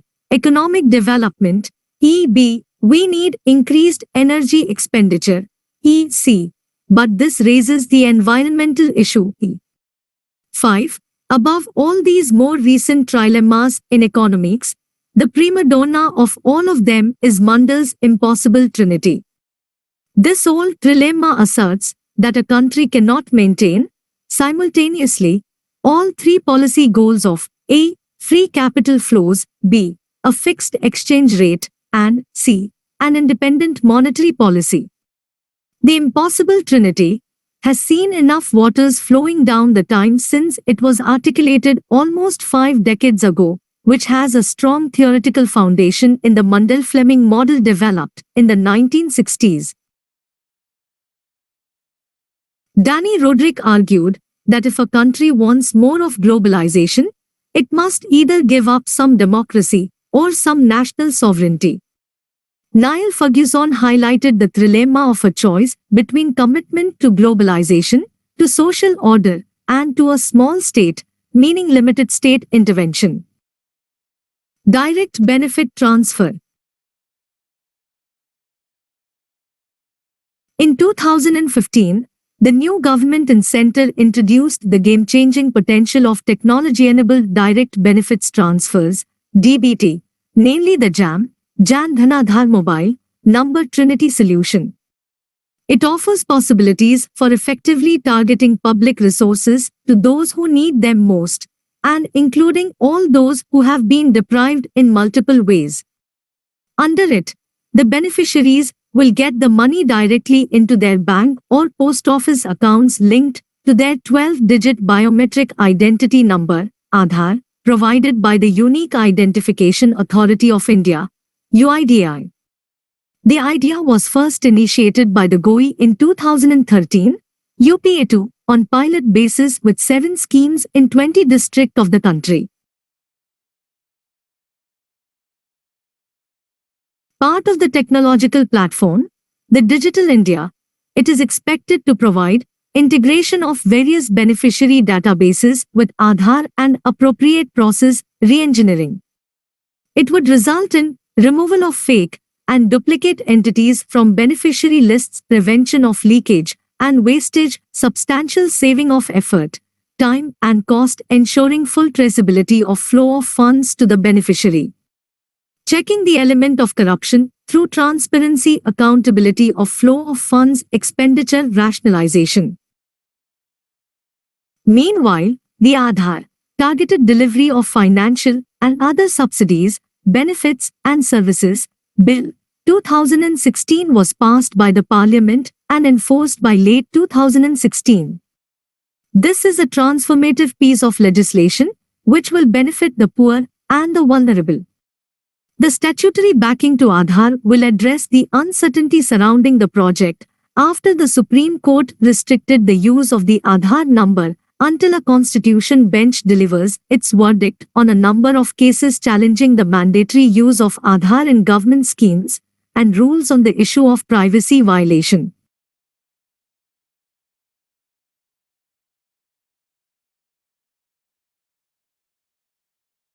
To ensure targeted disbursement of government subsidies and financial assistance to the actual beneficiaries is a critical component of minimum government and maximum governance of the Government of India. After the successful introduction of DBT in LPG, the government in 2016-17 introduced it on pilot basis for fertilizer in few districts. Similarly, the government has also started the automation facilities of the 5.35 lakh FPS, fair price shops, which come under the PDS, Public Distribution System. As per the Union Budget 2017-18, the country has made a strong beginning with regard to DBT with regard to LPG and kerosene consumers. Chandigarh and 8 districts of Haryana have become kerosene-free. Besides, 84 government schemes have also been boarded on the DBT platform. The idea of DBT will also be key to India's transition to a cashless economy, as pointed by the Economic Survey 2015-16 and vindicated in the post-monetization period. The Economic Survey 2015-16 suggested the DBT solution for farm loans and interest subvention schemes availed by the farmers.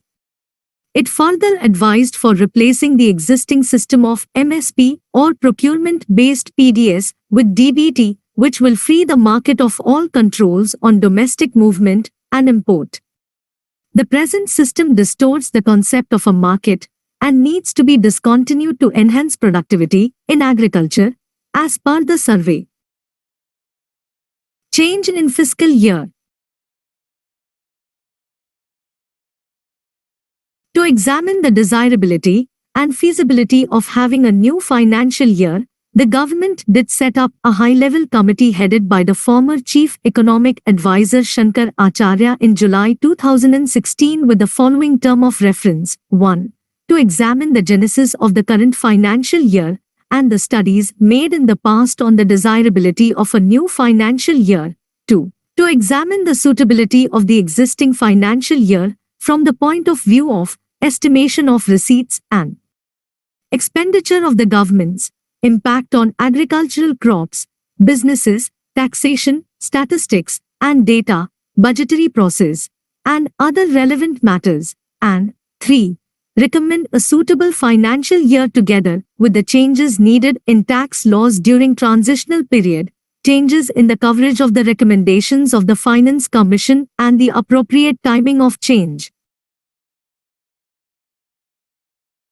The committee submitted its report, still not available in the public domain, by end December 2016 is under the consideration of the government. For shifting to a new financial year, there needs to be a consensus among the governments. The reason this proposal was floated by the PM in one of the meetings of the Governing Council of the Niti Aayog. The Niti Aayog proposed for the January to December fiscal year backed by an in-depth discussion paper released by late 2016, followed by a survey of Deloitte, as per which 84% of Indians being its favor. Aimed at aligning monsoon forecast, this way the agricultural prospects, with the budget, and the fact that more than 156 countries and MNCs following the calendar year as the accounting period, the committee is supposed to go in favor of the January to December fiscal, as the experts believe, taking clues from the comments of Shankar Acharya while he was interacting with the media after submitting the report. Majority of the experts believe that the fiscal year of a government should be closely aligned to its major economic activities, as is done by most of the nations in the world. In case of such a change, the budget will have to be presented in November together with a reworked parliament session along with changes in data collection and working of state governments. For the common man, change will not have any big impact. It is believed that opposition from the states and the expected disruption due to implementation of the GST were the major reasons for putting the proposal on back burner rather from 2018 to 19 or 2019 to 20 India would have shifted to a new fiscal year. There was speculation for this shift in financial year 2020 to 21, however, till April 2020, no such initiative was taken by the government. Experts believe that the decision must be under deeper internal deliberations. Public debt. Public debt is the total loans of the government of a country. Since this government is national, at times, this is also called national debt. But in broader sense, the concept of national debt includes the non-government debt also.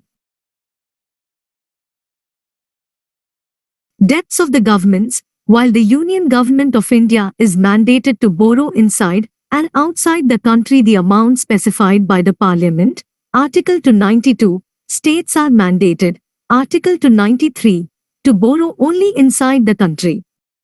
Beginning the financial year 2005-06, states were given access to external loans also on the recommendations of the 12th Finance Commission, 2005-10, for which sovereign guarantee is given by the centre.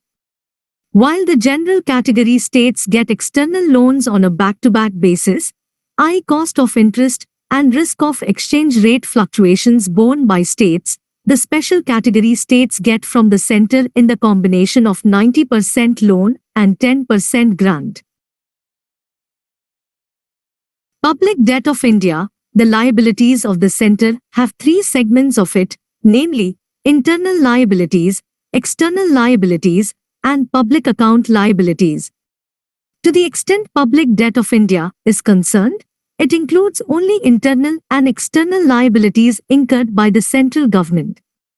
The composition of the public debt is as briefed below. 1. Internal segment includes a variety of instruments used by the centre to mobilize resources inside the economy, namely, 1.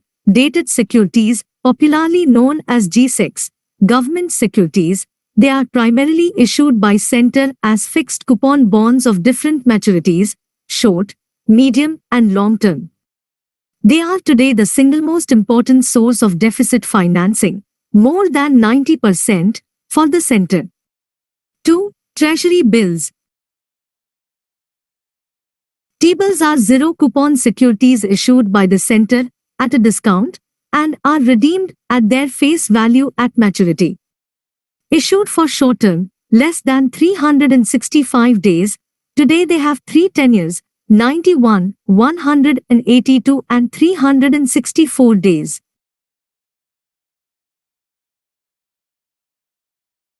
3. 14-day T-bills. These non-transferable T-bills, introduced by the RBI in 2013 to finance Centre's ways and means advances as issuance of on-tap treasury bills was phased out, are issued by the Centre to only states, foreign central banks and other specified bodies at an interest rate fixed at 3% below the average yield of 91 days T-bills in the preceding quarter. 4. Securities issued to international financial institutions. Securities issued by Centre as India's contributions to the international financial institutions such as the IMF, World Bank, Asian Development Bank, etc. 5. Securities issued against small savings. The deposits under Small Savings Scheme, SSSs, are credited to the NSSF, National Small Savings Fund, from which withdrawals also keep taking place.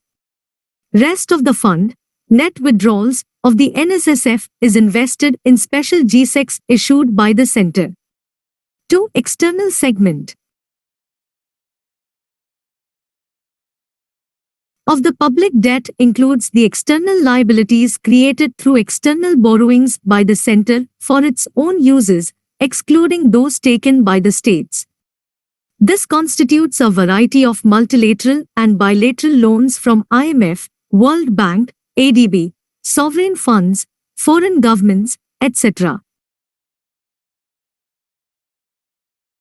Adjusted debt. In 2010, government articulated the concept of adjusted debt, which indicates the debt amount after factoring in the impact of external debt at current exchange rate of rupee and netting out market stabilization scheme, which was abolished in 2014, and NSSF, National Small Savings Scheme, liabilities not used for financing the deficit of the central government. While analyzing the general government debt, consolidated debt for central and state governments, 14 days T-bills investment by states and central loans to state governments are also netted out to avoid double accounting.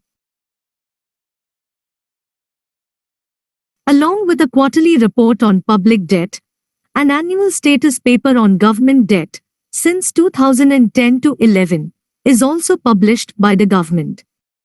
The status paper aims to enhance transparency by providing a detailed account of debt operations during the year and an assessment of the health of the public debt based on internationally accepted debt performance indicators. Independent debt management. Debt management has been in news for some time now. Rather, the idea for a public debt management agency, PDMA, was proposed in the Union Budget 2015-16 itself. It was put on back burner probably due to clear objections from the Reserve Bank of India, RBI. By March 2019, the issue of having an independent debt management agency outside the purview of the RBI was again voiced by the policy think tank, the Niti Aayog, saying it was an idea whose time has come. There looks strong logic in this. At present, the RBI manages the government debt, including market borrowing. RBI has been reluctant to part with this function. There is a case of clear conflict of interest in this arrangement. At one hand, RBI decides the key interest rates, i.e., policy rates under monetary policy mechanism. On the other hand, it trades in the government bonds, treasury bills, cash management bill and G-Secs also.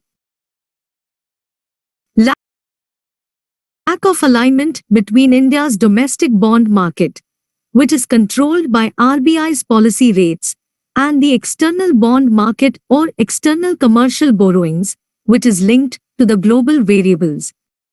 India has seen a rise in its external commercial borrowings in past years primarily due to interest rates in the global market being much lower than in India. This discrepancy looks awkward in today's times when the global financial market is converging. The size of fund which India needs for her infrastructural development depends much on the deepening of the bond market, which is not possible due to RBI having a hold on it which is linked to its monetary policy. It is believed that once the Debt Management Office is separated from the RBI, the government will be able to pay much more attention on the aspect of debt, having an eye on the changing needs of fund over the time. It will help the government to cut the cost of fund also. Such a step taken up by the government may be expected the upcoming financial year 2020-21 by looking the timing of the debate. In a sense, the Niti looks preparing an atmosphere amidst the news of a kind of tussle between the RBI and the government. Central government debt. The debt liabilities of the central government include all borrowings of the government contracted against the Consolidated Fund of India, technically defined as public debt, as well as liabilities in the public account of India. These liabilities include external debt, but exclude part of the NSSF, National Small Savings Fund, liabilities to the extent of states' borrowings from the NSSF, and investments made out of the NSSF, which do not finance central government deficit. The latest position, by end March 2019, and features of the centre's debt are as briefed below. The total liabilities stood at 84.7 lakh crore, 90% of which was public debt. As ratio of GDP, the liabilities have been consistently declining to 45% by 2019-20. From the peak of 55% in 2004-05 and moderated level of 46.5% in 2014-15. This is an outcome of both fiscal consolidation efforts as well as relatively high GDP growth, a clear contribution of the Frbm Act, 2003. The liabilities are characterized by low currency and interest rate risks. This is owing to low share of external debt in the debt portfolio and almost entire external borrowings being from official sources. Most of the public debt has been contracted at fixed interest rates, which keeps them insulated from interest rate volatility.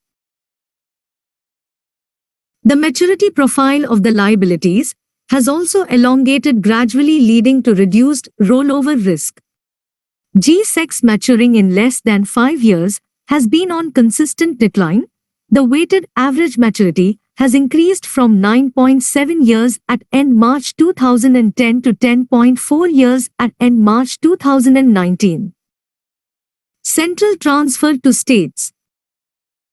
States in the country enjoyed comparatively lower financial headroom in comparison to the centre. However, this issue was addressed by the upcoming finance commissions is a very progressive way, either by higher devolution from the central pool of taxes or grants in aids. During the period of economic reforms, states got new tools to mobilize resources, but on the terms of increased responsibilities and transparency. But still, states keep facing fiscal pressure due to various reasons.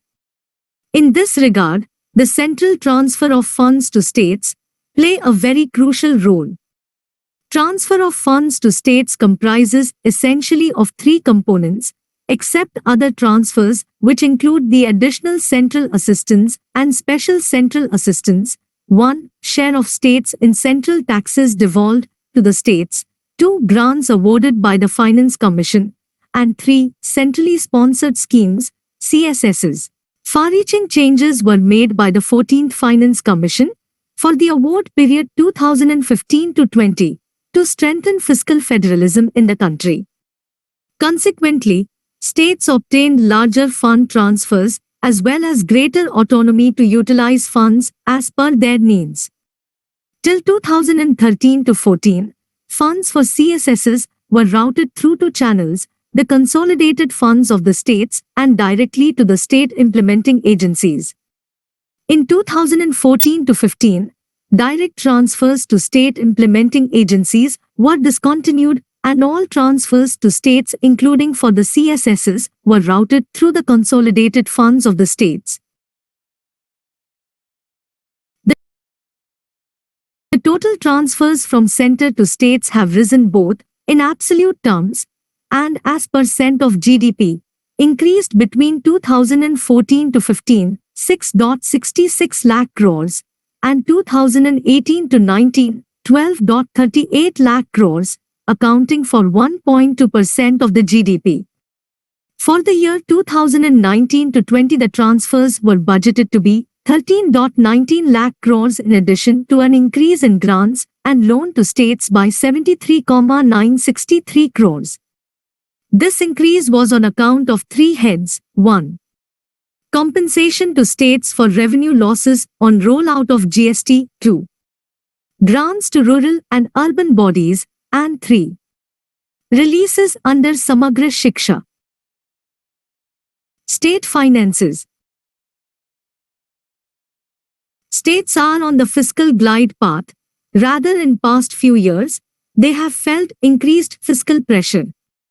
The fiscal constraints have been caused by several microeconomic factors, such as falling tax revenues together with certain new policy actions like farm loan waivers and direct income support transfers to the farmers.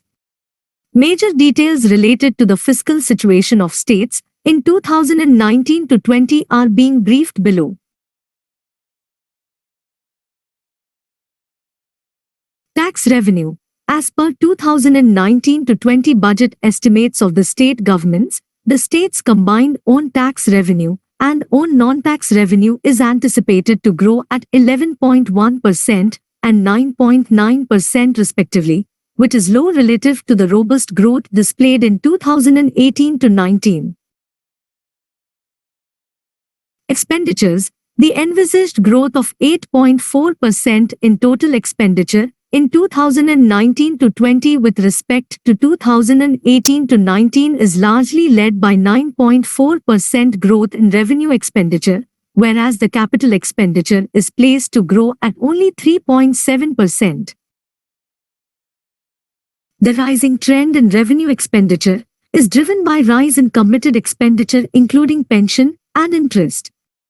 In fact, the RBI study on state finances attributes the fiscal consolidation of the states in the last 4 to 5 years to the steep decline in expenditure, mainly capital, which may have adverse implications for the pace and quality of economic development, given the large welfare effects of a much wider interface with the lives of people at the federal level.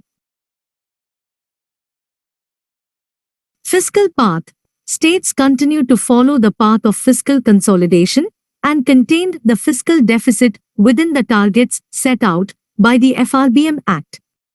For the year 2019 to 20, the states have budgeted for gross fiscal deficit of 2.6% of GDP as against an estimate of 2.9% in 2018 to 19 and 2.4% in 2017 to 18. Pattern of deficit financing. States' pattern of deficit financing has changed over the years. Dependence has been increasing on market borrowings. Fiscal deficit financing by them via market borrowings has increased from 61.6% in 2015 to 16 to 73.7% in 2018 to 19 and is further expected to rise to 87.9% in 2019 to 20. Debt to GDP ratio. The debt to GDP ratio of states has risen since 2014 to 15, 22% of GDP, owing to three main reasons, namely, the issuance of Uday bonds to finance the Uday scheme in 2015 to 16 and 2016 to 17, farm loan waivers, and the implementation of the 7th Pay Commission awards. The ratio was likely to remain around 24.9% of GDP in 2019 to 20. This way, sustainability of debt looks as the main medium-term fiscal challenge for states. Borrowing ceiling for states. The borrowing ceiling for the year 2019 to 20 was fixed at 186 crores, anchored with 3% fiscal deficit target of the GDP of the respective states, as was recommended by the 14th Finance Commission for the period 2015 to 20. As per the recommendation of the 14th Finance Commission, the Union government had approved year-to-year flexibility for additional fiscal deficit to states for the period 2016 to 17 to 2019 to 20 to a maximum of 0.5% over and above the normal limit of 3% in any given year to the states, subject to the states maintaining the debt-GDP ratio within 25% and interest payments to the total revenue receipts ratio within 10% in the previous year. However, the flexibility in availing the additional fiscal deficit will be available to state if there is no revenue deficit in the year in which borrowing limits are to be fixed and immediately preceding year. After complying with these conditions, several states were allowed by the Centre to borrow more, as advised by 14th Finance Commission. Additional borrowing window. On 13th March 2020, the Centre allowed states to borrow an additional amount of 58,843.42 crore in 2019 to 20. This new one-time window would now imply that states get an additional headroom to borrow over and above the 3% fiscal deficit ceiling stipulated in their Frbm laws to the extent of the extra devolution amount in 2018 to 19. To avail this window, states need to amend their respective Frbm laws. This will give fiscal headroom to states which were faced with fund crunch in the wake of lower transfer of resources from the centre caused by weaker performance of the GST collections during 2019 to 20. The extra borrowing window allowed to states are connected to extra devolution by centre to them in fiscal 2018 to 19 for which a deduction was warranted. The centre had already used a 0.5% escape clause for its fiscal deficit target, after which its fiscal deficit for floor Y20 increased to 3.8% of the GDP from the originally budgeted 3.3%.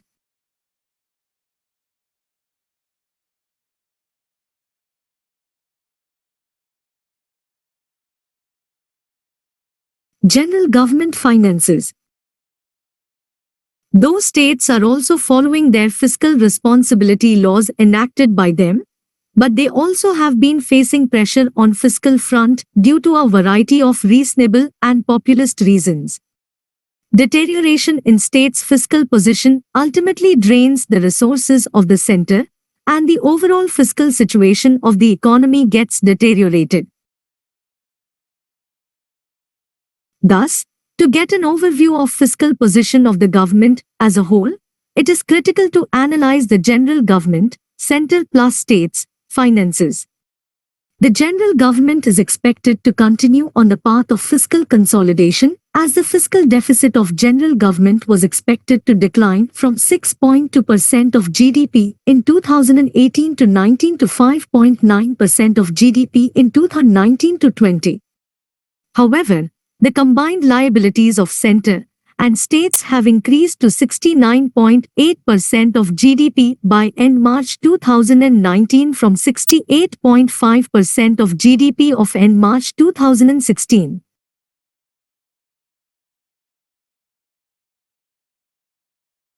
Outlook for 2020-21. In the wake of global slowdown, ongoing trade tensions, and slowing growth of the Indian economy, the fiscal situation in the financial year is supposed to remain subdued and challenging. The major concerns in this regard are being briefed below. subdued growth prospects of the global economy added with escalated trade tensions, especially between USA and China, and protectionist trade policies of many developed countries, the biggest global variable on the fiscal front. Economic slowdown faced on the domestic front poses an imminent danger of subdued revenue collections for the governments. In order to boost the sluggish demand and consumer sentiments, timely and effective countercyclical measures, i.e. the measures which boost demand, need to be taken by the government.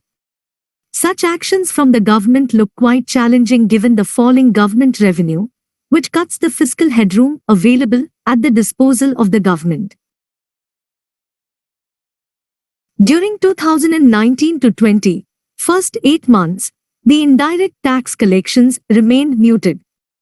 Thus, revenue buoyancy of GST would be key to the resource position of both central and state governments. On the expenditure side, rationalization of subsidies, especially food subsidy, could be an important tool for expanding the headroom for fiscal maneuver. The recommendations of the 15th Finance Commission, Interim Report 2020, especially on tax devolution, would have implications for central government finances. The unfolding geopolitical situations in West Asia is likely to have implications for oil prices and thereby on the petroleum subsidy. This variable may extend the country's current account deficit. The COVID-19 coronavirus 2019 emerged as new variable impacting the global and domestic economic prospects in an unprecedented way. By late March, the global value chain had been badly ruptured, with many countries reporting scarcity of highly essential goods such as life-saving medicines. Several developed countries have already started taking fiscal measures to rescue their economies from the crisis. In India also, the government together with the RBI have promised suitable actions in this regard if need so arises.